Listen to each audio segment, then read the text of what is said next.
Hi guys, welcome back to the channel. Myself Vinish Kumar. और अभी हम क्या करने वाले हैं, सॉल्यूशन एंड कोलिगेटिव प्रॉपर्टीज़ का नेक्स्ट लेक्चर शुरू करेंगे। इसमें मैं आप लोगों को पढ़ाने वाला हूँ वेपर प्रेशर। ठीक है, टॉपिक है आज का वेपर प्रेशर। इसके रिगार्डिंग हम कुछ बात करेंगे। ठीक, तो सबसे पहले वेपर प्रेशर स्टार्ट करने से पहले मैं एक छोटे से टर्म से इंट्रोड्यूस करवाना चाहता हूँ तुम्हें, जिसको हम बोल रहे हैं इवेपोरेशन। अभी तक साइंस में तुम लोगों ने बहुत डेफिनेशंस पढ़ी होंगी। इवेपोरेशंस क्या होता है, जब किसी लिक्विड को हम क्या करते हैं, वेपर फॉर्म में कन्वर्ट करते हैं, तो इस प्रोसेस को हम क्या बोलते हैं, इवेपोरेशन। इसको थोड़ा डिटेल में और फर्दर स्टडी करते हैं, ठीक है, जो हमें वेपर प्रेशर को समझने में थोड़ा हेल्प करेगा। तो हम क्या कर रहे हैं, देखो एक कंटेनर लेता हूं मैं, ठीक है, ओपन कंटेनर है। मैं इसमें एक सॉल्यूशन लिया मैंने यहाँ तक, ठीक। अब जब सॉल्यूशन रहता है ना, देखो इसमें एक कुछ मॉलिक्यूल होंगे जो यहाँ पर हैं और कुछ मॉलिक्यूल इसके सरफेस पे है। तो ये मॉलिक्यूल जो सरफेस पे रहता है ना, मैं इनको यहाँ से ऐसे रिप्रेजेंट कर देता हूँ। जो मॉलिक्यूल सरफेस पे हैं, क्या होता है कि जो इनकी काइनेटिक एनर्जी है वो इस लिक्विड के मॉलिक्यूल की काइनेटिक एनर्जी से ज़्यादा होती है, एवरेज काइनेटिक एनर्जी से ज़्यादा होती है। तो इनकी एनर्जी क्या है, more than average kinetic energy, ठीक है। अब देखो लिक्विड में दो तरह के मॉलिक्यूल होते हैं। मैंने इसमें प्योर लिक्विड लिया हुआ है, प्योर लिक्विड ए, ठीक है। इस कंटेनर में प्योर लिक्विड ए लिया हुआ है, सॉल्यूशन नहीं है, हम सिर्फ लिक्विड की बात कर रहे हैं अभी। प्योर लिक्विड ए लिया हुआ है। अब देखो ये तो हो गया अपने सरफेस मॉलिक्यूल, और एक जो अंदर प्रेजेंट होता है इसको हम बोलते हैं बल्क मॉलिक्यूल। मतलब अंदर जितने भी मॉलिक्यूल प्रेजेंट हैं उनको बोलते हैं बल्क मॉलिक्यूल। अब अगर इसकी बात करूं मैं, तो इस मॉलिक्यूल पे हर डायरेक्शन से फोर्स लग रहा है, ठीक है, हर डायरेक्शन से फोर्स लग रहा है। लेकिन इस मॉलिक्यूल पे सिर्फ नीचे की तरफ से ही फोर्स लग रहा है। तो ये तो स्टेबल है, ये बैलेंस्ड है, लेकिन ये बैलेंस्ड नहीं है ना। तो होता क्या है, जब किसी टाइम पे जो इसका फोर्स है, इसकी वैल्यू इसके एवरेज काइनेटिक एनर्जी से कम हो जाती है, या फिर ये बोलो कि एवरेज काइनेटिक एनर्जी जो है इस फोर्स से ज़्यादा हो जाती है, तो क्या करते हैं, ये मॉलिक्यूल जो है एस्केप कर जाते हैं और वेपर्स में कन्वर्ट हो जाते हैं, ठीक है। ये मॉलिक्यूल क्या हो जाते हैं, वेपर्स में कन्वर्ट हो जाते हैं। तो मैं क्या बोल सकता हूँ कि इवेपोरेशन क्या है। इवेपोरेशन क्या है, लिक्विड मॉलिक्यूल्स का जो सरफेस पे प्रेजेंट है उनका वेपर मॉलिक्यूल्स में कन्वर्ट हो जाना, उसी को क्या बोलते हैं, इवेपोरेशन। तो लेकिन ये प्रोसेस क्या है, स्पॉन्टेनियस, कोई एक्सटर्नल फोर्स नहीं जरूरत है, अपने आप हो रहा है। तो इसको बोल सकते हैं स्पॉन्टेनियस कन्वर्जन ऑफ, क्या, spontaneous conversion of liquid molecules present on the surface into vapor molecules, और इसी प्रोसेस को क्या बोलते हैं हम, नॉन एज इवेपोरेशन, ठीक है। लिक्विड मॉलिक्यूल्स का वेपर मॉलिक्यूल्स में कन्वर्जन होना, उसको बोलते हैं इवेपोरेशन, ठीक है। अब देखो, अब ये जो इवेपोरेशन होता है तो उसका कुछ रेट होगा, तो उसको क्या बोलते हैं, रेट ऑफ इवेपोरेशन, है ना, रेट ऑफ इवेपोरेशन। और इसको मैं आर ई से रिप्रेजेंट करता हूं। तो अब देखो मैं कुछ ऐसे फैक्टर्स के बारे में बात करने वाला हूं जो इस रेट ऑफ इवेपोरेशन को अफेक्ट करते हैं। तो हेडिंग डालते हैं क्या, factors affecting rate of evaporation, R E मैंने शॉर्ट में लिख दिया है। तो अगर मैं पहले बताऊं आप लोगों को, तो देखो होता क्या है, इसमें चार फैक्टर होते हैं। सबसे पहला टेम्परेचर, देन अपना सरफेस एरिया ऑफ कंटेनर, जो ऊपर ये वाला है अपना, ये सरफेस एरिया डिपेंड करता है।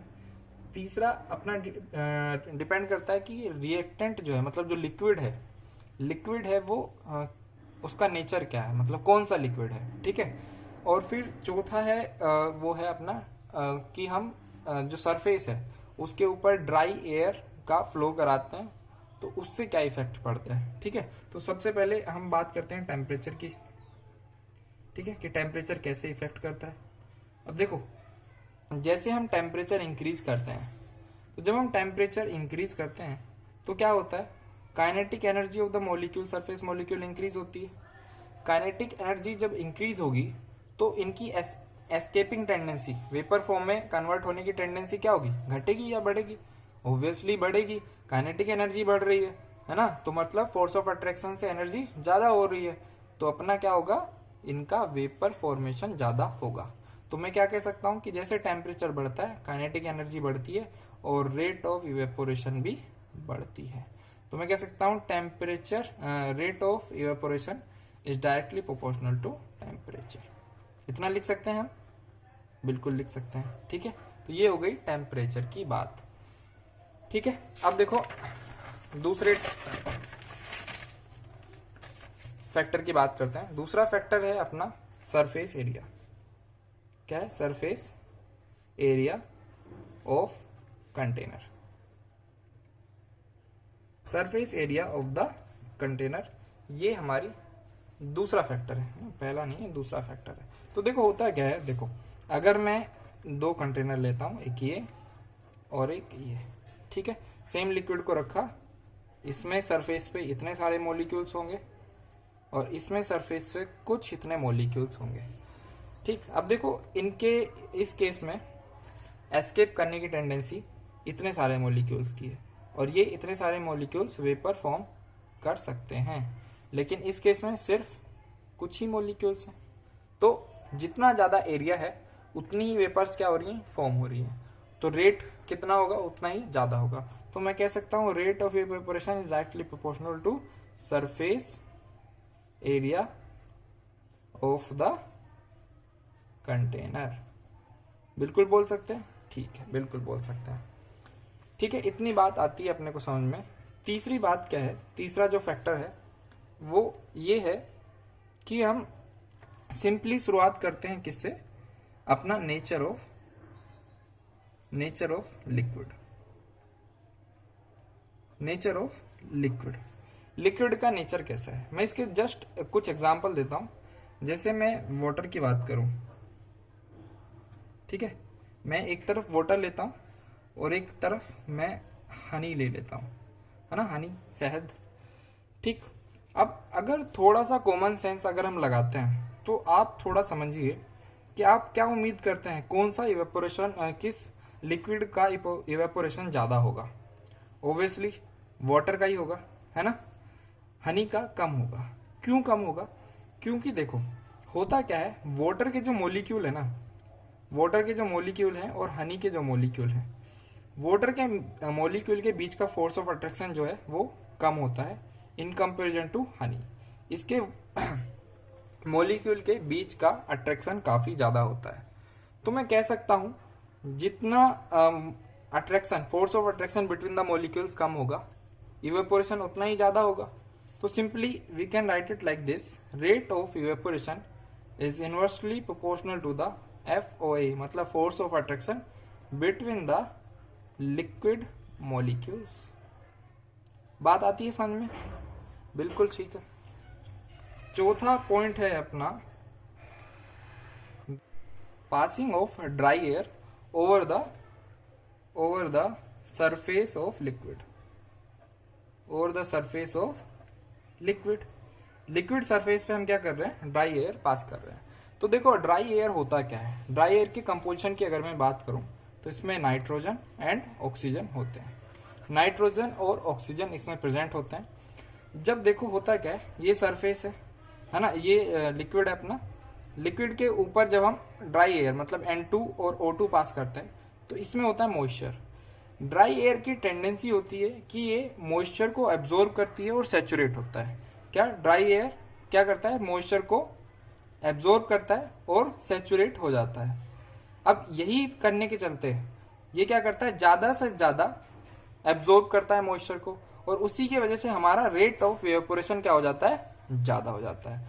तो मैं क्या कह सकता हूं कि जब जैसे जैसे हम ड्राई एयर को फ्लो करवाएंगे, रेट ऑफ इवेपोरेशन क्या हो जाएगा, हमारा इंक्रीज हो जाएगा। क्यों? क्योंकि उसकी टेंडेंसी है मॉइस्चर एब्जॉर्ब करने की और मॉइस्चर एब्जॉर्ब करने के लिए वो इस प्रोसेस को ज़्यादा तेज कर देता है ना, इवेपोरेशन की रेट बढ़ जाती है। ठीक है, अब देखो ये जो बात कर रहा था मैं, यहाँ पे हम एक ओपन कंटेनर की बात कर रहे थे, लेकिन क्या होगा अगर मैं इस कंटेनर को क्लोज कर दूं। मान लो मैं क्या करता हूँ, जो मैंने पहले सॉल्यूशन यहाँ तक लिया हुआ था, अब मैं इस कंटेनर को ऊपर से क्लोज कर देता हूँ। कंटेनर को क्लोज किया, क्लोज करने के बाद क्या होगा, ये जो मोलिक्यूल्स अपने उड़ रहे थे है ना, इवेपोरेट हो रहे थे, ये इवेपोरेट हुए, इवेपोरेट होके यहाँ पर पहुंचे, यहाँ पहुंचे। अब क्या होगा देखो, एट टाइम टी अगर मैं बात करूं, time T equal to 0, initial में सिर्फ हमारा क्या था, यहाँ पर हमारा सिर्फ एक लिक्विड था। ठीक है, और कौन सी प्रोसेस हो रही थी, सिर्फ इवेपोरेशन हो रहा था, है ना। तो इवेपोरेशन हो रहा था तो उस टाइम रेट क्या होगा, रेट होगा इवेपोरेशन का मैक्सिमम, क्योंकि और कुछ वहां पे हो ही नहीं रहा है। लेकिन अगर एक टाइम टी की बात करूं, at time something in between, है ना, 0 के बाद, तो होगा क्या, देखो ये जो मॉलिक्यूल्स हैं जो वेपर्स में कन्वर्ट हुए हैं, वो कंडेंस होना शुरू करेंगे, है ना, कंडेंस होना शुरू करेंगे। कंडेंस होने का मतलब है वेपर से लिक्विड में कन्वर्ट होना। कंडेंस होना शुरू करेंगे, कंडेंस होना शुरू करेंगे तो होगा क्या, देखो जो हमारा रेट ऑफ इवेपोरेशन है वो तो फिक्स रहेगा। क्यों, क्योंकि ना तो सरफेस एरिया चेंज हो रहा है, ना ही टेम्परेचर चेंज हो रहा है, ना ही हम क्या कर रहे हैं, इसके ऊपर ड्राई एयर का फ्लो कर रहे हैं, और कर रहे भी तो क्या है, ये तो अपना क्या है, क्लोज कंटेनर है। ठीक है, और हमारा लिक्विड भी वही है, तो जो इवेपोरेशन की रेट है वो तो फिक्स रहेगी। लेकिन हमारा अब क्या हो गया, कंडेंसेशन शुरू हो गया है, और कंडेंसेशन की रेट कुछ क्या होगी, स्टार्टिंग में बढ़ती रहेगी, है ना, इंक्रीज होना शुरू होगी। समझ में आती है बात। एट टाइम टी एक पर्टिकुलर टाइम आएगा जहां पे क्या होगा, rate of evaporation will be equal to rate of condensation, और इसी को बोलते हैं हम इक्विलिब्रियम टाइम। जब रेट ऑफ इवेपोरेशन मतलब रेट ऑफ कंडेंसेशन इतना बढ़ जाएगा कि वो एक टाइम पे रेट ऑफ इवेपोरेशन की बराबर हो जाएगा, तो उसे क्या बोलते हैं, वही होगा हमारा इक्विलिब्रियम टाइम। समझ में आती है बात, बिल्कुल सही है। देखो होता क्या है, इक्विलिब्रियम आ गया, इक्विलिब्रियम के आते टाइम ये होगा कि हमारा जो इक्विलिब्रियम टाइप है वो क्या होता है, डायनामिक। डायनामिक मतलब हमारा जो लिक्विड है वो वेपर में भी फॉर्म हो रहा है, कन्वर्ट हो रहा है, और जो हमारा वेपर है वो कंडेंस भी हो रहा है। लेकिन इस तरीके से हो रहा है कि जो कंडेंस मॉलिक्यूल्स हैं और जो वेपोरेट मॉलिक्यूल्स हैं, दोनों का कंसंट्रेशन कांस्टेंट हो चुका है ना।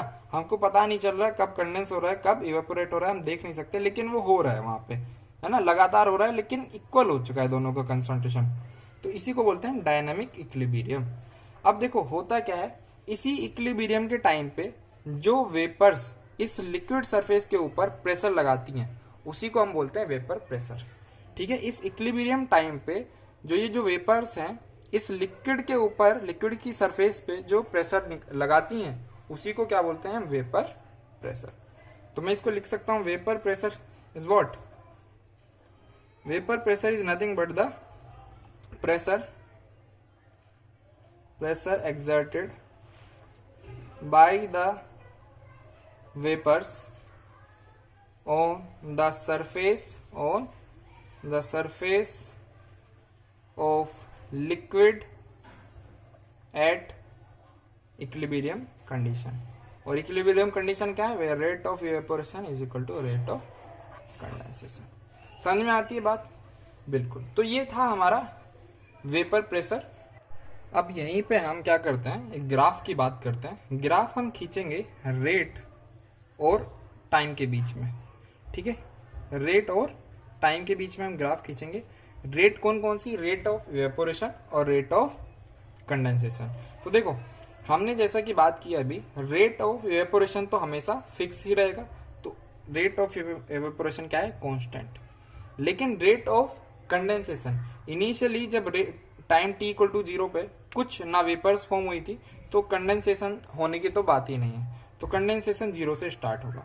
धीरे धीरे उसकी रेट क्या हो रही है, इंक्रीज हो रही है, हमने देखा था अभी ऊपर मैंने बताया था। और एक पर्टिकुलर टाइम पे क्या होगा, वो रेट ऑफ इवेपोरेशन के बराबर हो जाएगी। ये क्या है, रेट ऑफ इवेपोरेशन, और ये क्या है, रेट ऑफ कंडेंसेशन। तो ये जो पर्टिकुलर टाइम है इसी को क्या बोलते हैं अपन, इक्विलिब्रियम। ये मतलब ये फिनोमिना जहां पे rate of evaporation is equal to rate of condensation, ये क्या हो गया, इक्विलिब्रियम अचीव हो गया है, और इस टाइम को बोलते हैं इक्विलिब्रियम टाइम। ठीक है, तो सिंपल सा ग्राफ है इक्विलिब्रियम आर ई और आर सी के बीच, मतलब रेट ऑफ इवेपोरेशन और रेट ऑफ कंडेंसेशन के बीच। ठीक, बस इतना ही रखते हैं। और हाँ, एक बड़ा इंपॉर्टेंट सा टर्म जो है छूट गया है कि अगर मान लो जो मैं प्योर लिक्विड, यहाँ पे प्योर लिक्विड की बात कर रहा था, अगर वही प्योर लिक्विड क्या होता है, वाटर, अगर वही प्योर लिक्विड क्या होगा, वाटर, तो उस केस में जो अपना वेपर प्रेशर है ना, उसको हम एक नए टर्म से इंड्यूस करते हैं, नए टर्म से डिस्क्राइब करते हैं, वो है एक्वस टेंशन। इंट्रोड्यूस करते हैं नए टर्म से, वो है एक्वस टेंशन। ठीक है, तो इस लेक्चर में इतना ही रखते हैं, बाकी फिर नेक्स्ट शुरू करेंगे। ठीक है, थैंक यू।